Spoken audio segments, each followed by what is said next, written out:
Bonjour à tous et merci de nous faire l'honneur de vous connecter à cette chaîne pour regarder les vidéos en prenant un peu de votre temps.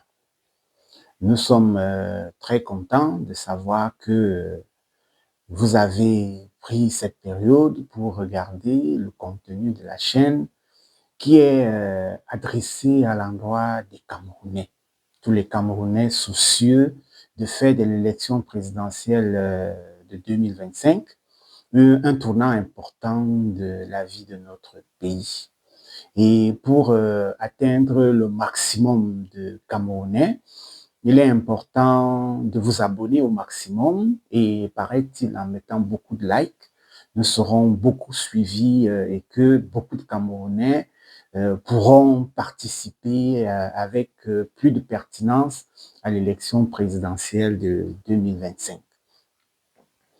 Nous avons suspendu nos interventions sur cette chaîne depuis quelques mois, mais nous nous sentons obligés de revenir sur cette chaîne, de venir à la charge, parce que la scène politique nous offre une opportunité certaine ou alors nous offre un spectacle qui n'est pas des plus réduisants à quelques mois seulement de l'élection présidentielle.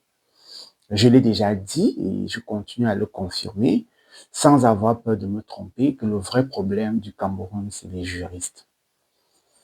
Les intellectuels juristes, j'ai l'impression que plus nous avons de professeurs de droit, plus nous avons des intellectuels diplômés des droits et de ses annexes, nous ne faisons que nous enfoncer.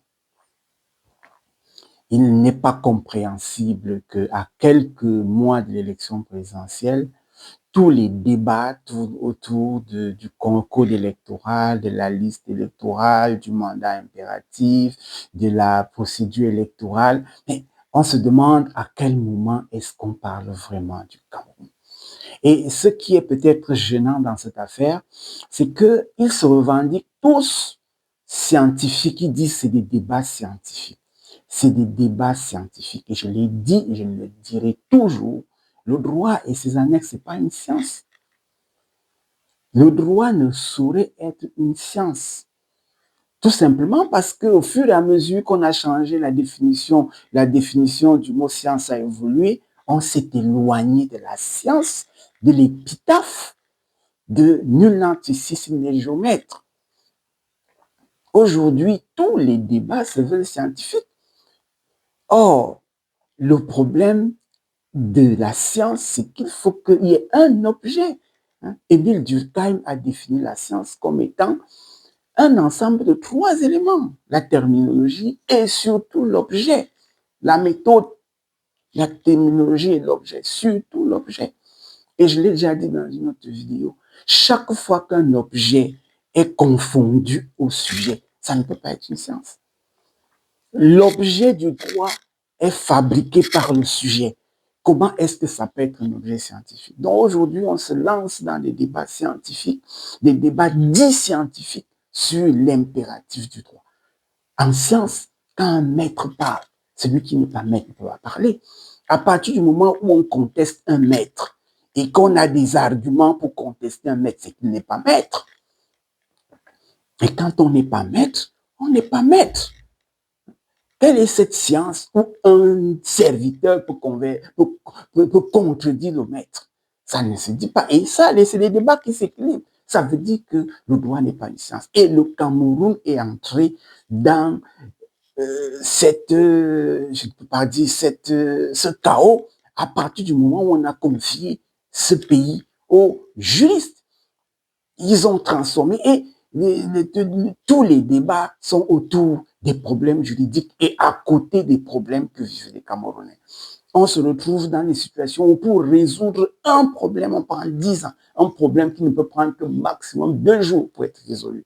Le problème prend 10 ans pour être résolu. Alors, j'ai écrit tout un ouvrage pour recentrer le débat du Cameroun, les enjeux de l'élection présidentielle au Cameroun. Parce que depuis quelques années, on s'est rendu compte, je me suis rendu compte qu'on était à côté de la plaque. qu'on était à côté de la plaque, les débats étaient à côté de la plaque. Je me suis rendu compte que les débats avaient perdu leur substrat scientifique. Tout est scientifique. Le vrai problème du droit, c'est que le droit est la manifestation de la faiblesse humaine qui n'a pas été capable d'aller à la recherche des lois de la nature et qui s'est fabriqué ses propres lois. C'est-à-dire, la nature a des lois. Il faut aller à la recherche de ces lois pour comprendre quelle est la résolution des problèmes. Alors, des esprits qui n'ont pas été capables d'aller à la recherche des lois de la nature ont décidé de se fabriquer des lois. Et c'est pour ça que pour imposer ces lois, ces esprits ont besoin de la force. Lorsqu'il fait noir, il faut la lumière. Et cette lumière, elle s'obtient d'une certaine façon. Ça, c'est une règle de la nature. On n'a pas besoin d'un policier pour mettre des lunettes infrarouges pour regarder dans le noir. Lorsqu'on atteint un certain âge, on a dépassé 50 ans, pour lire, il faut les lunettes. C'est une loi de la nature. Aucun policier ne va venir obliger quelqu'un à porter les lunettes pour lire. À partir du moment où on a besoin de la force, on est à côté de la plaque. À partir du moment où on a besoin d'un débat pour convaincre les gens, on est à côté de la plaque. Et ce pays où tout se fait dans les débats est un pays qui est à côté de la plaque. Et il est à côté de la plaque tout simplement parce qu'on a remis le pays aux gens qui n'ont pas développé la faculté d'aller à la recherche des lois de la nature. Et c'est ça le jeu. Je n'ai rien contre, au contraire. C'est d'ailleurs l'une des raisons pour lesquelles moi j'ai toujours pensé, et en faisant mes études, je l'ai trouvé, que M. Akerimona est un juriste pas comme les autres, de tous les candidats. C'est-à-dire c'est la seule personne qui laisse parler les autres, qui est conscient qu'à un moment donné, j'ai atteint les limites de ma compétence, je peux laisser l'autre. Je peux laisser l'autre penser, je peux laisser l'autre faire. Mais nous sommes dans un monde où les gens ont décidé de tout faire eux-mêmes. C'est pour ça que dans cet ouvrage, j'ai fait l'effort de démontrer que à trop spéculer, on se retrouve avec des gens qui ne comprennent rien. Et la série de vidéos que je vais faire, c'est une vidéo qui va au-delà du livre expliciter, parce que j'avais déjà écrit un livre, j'ai mis beaucoup de formules scientifiques, les gens ne comprenaient pas le livre. J'ai décidé de choisir d'écrire en littérature, mais d'exprimer des choses scientifiques en littérature.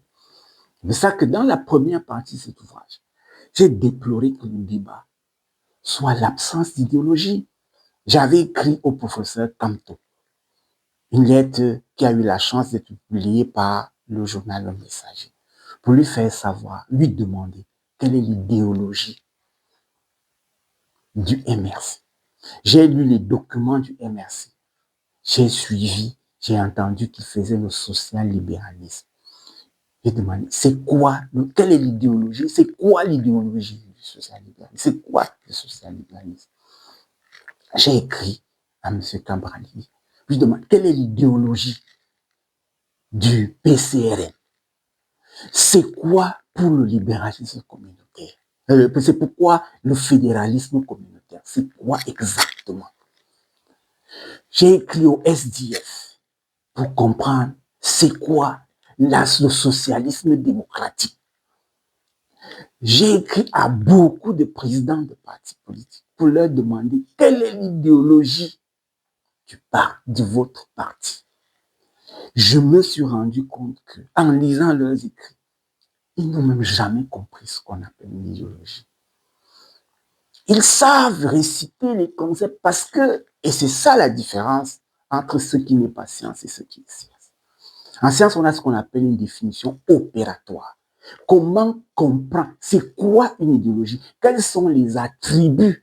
Comment faire quand on lit un document pour dire ça c'est une idéologie, ça ce n'est pas une idéologie? Quels sont les éléments de différenciation de l'idéologie? C'est ça la science, aller à la substantifique moelle de quelque chose, dans la structuration de quelque chose. Je me suis rendu compte qu'ils n'ont pas d'idéologie. Ils font ce que Molière disait, faire la versification, faire la prose sans savoir ce qu'est la prose. C'est assez regrettable. Et nous avons intérêt, c'est ce que j'appelle les enjeux. Le premier enjeu, c'est de remettre le Cameroun aux gens qui pensent, aux vrais scientifiques. Parce que c'est la science qui résout les problèmes. La science, ça veut dire aller à la recherche des lois de la nature. Aller à la recherche des lois de la nature. C'est les lois de la nature. Dieu a créé la nature. Dieu est parfait. Donc, si on veut trouver la perfection, il faut aller à la recherche des lois de la nature. Toutes les lois que l'homme se fabrique sont imparfaites puisque l'homme est imparfait. On débat sur la constitution, on débat sur le code électoral, on débat. Ça, c'est des lois que l'homme écrit. Parce qu'il n'a pas pu aller à la... Or, ce qui fait que l'Occident se développe, c'est que l'Occident, eux, ils sont allés à la recherche des lois de la nature. C'est pour ça que dans beaucoup de pays occidentaux, il n'y a pas cette cloison entre littéraire et scientifique. Il n'y a pas cette cloison. La plus grosse des... J'ai failli dire aberration, je ne veux pas des grands mots, mais le plus gros problème que nous avons eu, c'est ce système éducatif qui est venu séparer la littérature des sciences et qui fait que même les gens brillants vont en littérature et se perdent dans l'espace. Il y a des gens très brillants en droit, mais la discipline qu'ils font n'est pas la science. J'ai toujours demandé, c'est quoi quelqu'un est un brillant professeur de droit? Concrètement, ça veut dire quoi? Tel est un brillant constitutionnaliste. Il a beaucoup étudié les textes de droit constitutionnel, il les connaît, il les a récités. J'essaie toujours de comprendre quand on dit que quelqu'un est un grand juriste. Grand juriste veut dire quoi? Ça veut dire qu'il s'est assis, il connaît tous les textes dans la tête, ou bien, je ne sais pas. Qu'est-ce que ça veut dire être grand juriste? Quand quelqu'un est grand mathématicien, c'est qu'on lui donne une équation mathématique, il va résoudre. Il n'y a aucune équation qui le dépasse. Et pour être sûr qu'il a trouvé la solution à l'équation, c'est que cette équation fait décoller la fusée. Tout le monde voit comment une fusée décolle. C'est que oui, voilà un grand physicien. Qu'est-ce que ça veut dire concrètement être un grand juriste? Qu'est-ce que ça veut dire être un grand économiste? Je ne vois pas. C'est des choses qui n'ont pas de sens. Ça ne veut rien dire. Être un grand juriste, être un grand économiste, ça ne veut rien dire. Rien. La preuve, c'est que quelqu'un grand juriste est en train de débattre avec des non-grands juristes sur des problèmes et on ne sait pas qui a raison. On va rentrer à la justice pour que la justice tranche entre les deux. Mais la nature n'a pas besoin de la justice. Vous êtes malade, vous ne prenez pas le médicament, vous mourrez. On n'a pas besoin d'aller chercher un juge pour ça. Donc maintenant, je ne comprends pas. Ici, ils ne comprennent même pas. L'idéologie, c'est quoi? Les Occidentaux ont retrouvé. Ils ont trouvé ce qu'on appelle l'idéologie. Ils ont écrit des idéologies. Donc c'est pour ça que dans ce livre, la première partie, je crois de la page 21 à la page 82, j'essaie de démontrer qu'il n'y a pas, ils ne comprennent pas ce qu'on appelle l'idéologie.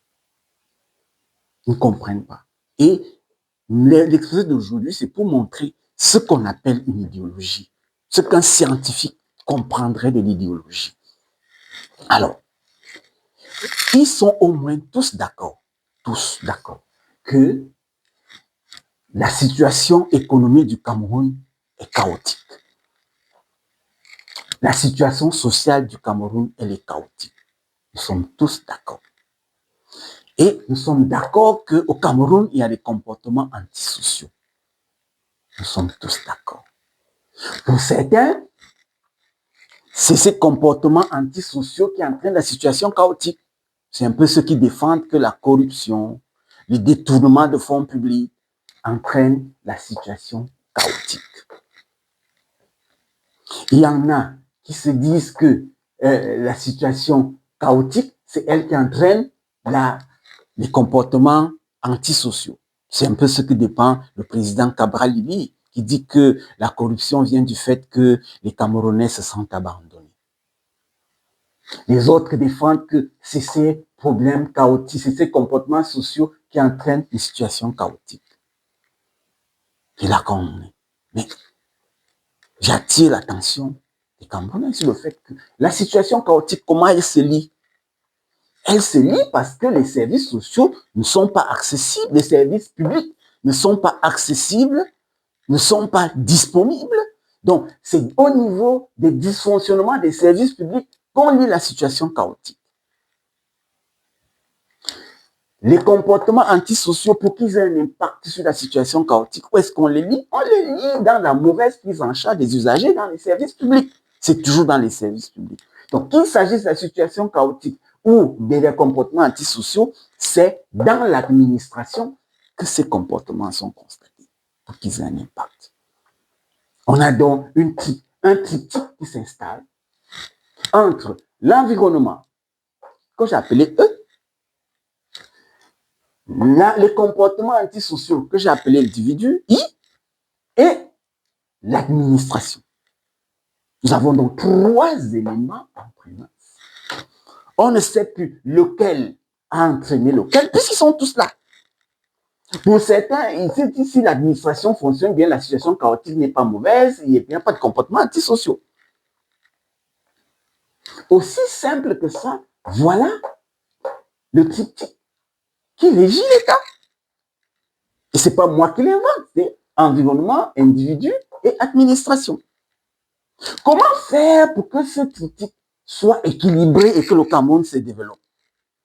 C'est ça la simple question. C'est pour ça que moi j'ai aimé la philosophie. Il faut savoir poser le problème. Le problème, c'est que comment faire pour que ces 3 choses combinées donnent un développement? Et pour résoudre ce problème, il faut aller chercher l'exemple dans la nature. Comment la nature résout, comment Dieu a résolu ce genre de problème? J'ai pensé à la loi des gaz parfaits. Vous allez remarquer que la plupart des formules, quand on appelle une formule, c'est la loi de la nature. Quelqu'un d'autre peut venir chercher une loi. J'ai pensé à la loi des gaz parfaits. PV égale nRT, la loi des gaz parfaits.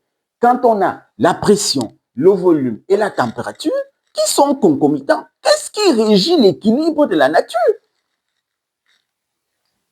Nous avons l'environnement, l'individu et l'administration qui doivent être en équilibre. Comment faire pour qu'ils soient en équilibre? Voilà l'équation. Alors, il suffit de comprendre comment l'individu composé à la nature, à l'environnement, donne l'administration. Comment l'individu composé à l'environnement donne l'administration.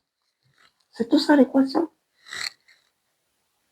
Il suffit de bien définir l'individu, bien définir l'environnement, bien définir l'administration, trouver la loi de composition, trouver la constante qui fait que ça varie, et on a une idéologie.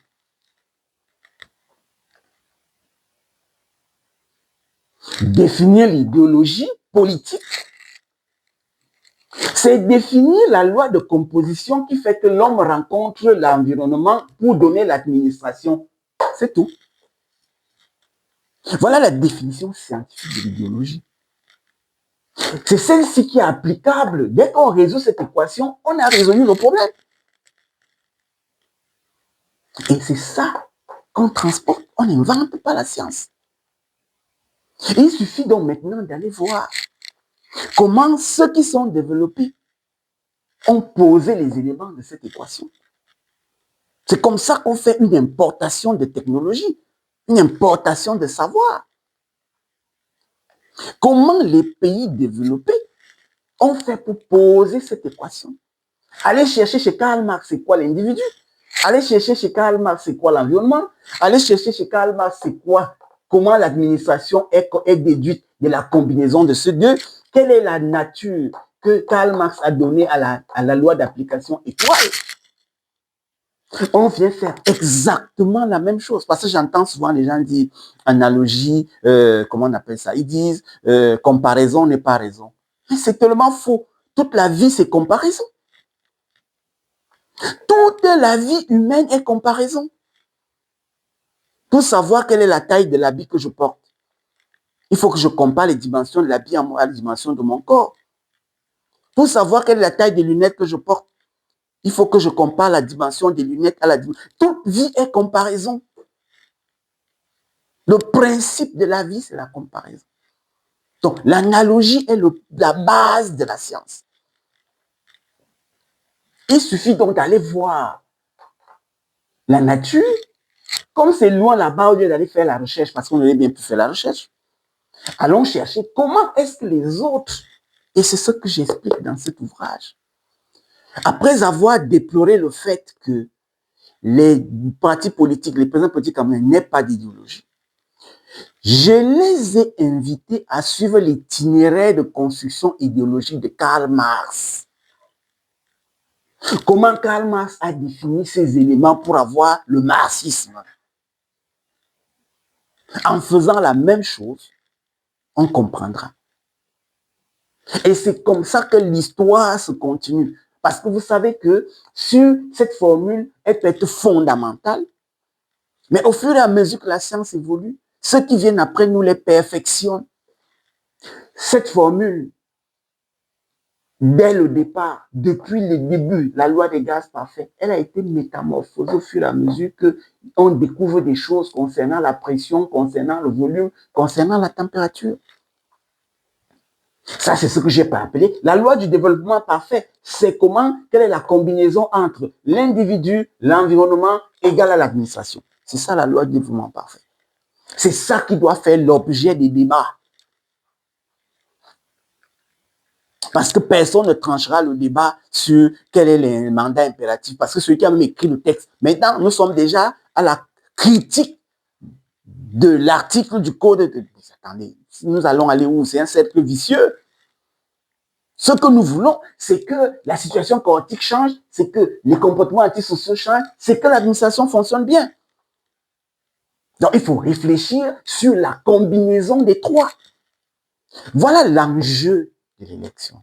Première chose, débarrasser le Cameroun de la réflexion juridique de tout. Le vrai problème du Cameroun, c'est le droit. Le droit n'est pas une science. Les débats juridiques ne sont pas des débats scientifiques. Tout simplement parce que l'objet du débat est subjectif. On ne fait pas de science sur ce qui est subjectif. Le droit, c'est être allé à la recherche d'une loi qui est différente de la loi de la nature. Or, c'est les lois de la nature qui régissent les choses. Et là, je vais arrêter parce que je viens de juste démontrer. Voilà la définition de l'idéologie politique. Du point de vue scientifique, à partir de ces attributs, on appelle ça une définition opératoire. Maintenant, ce qu'on va faire dans la prochaine vidéo, c'est d'aller comprendre comment cette loi s'est appliquée pour qu'on ait d'un côté le capitalisme et de l'autre côté le marxisme. Et après, nous allons voir comment est-ce qu'on adapte ça au Cameroun. C'est ça la première partie de cet ouvrage. Je vous remercie de votre aimable attention en vous attendant nombreux pour savoir comment Karl Marx a appliqué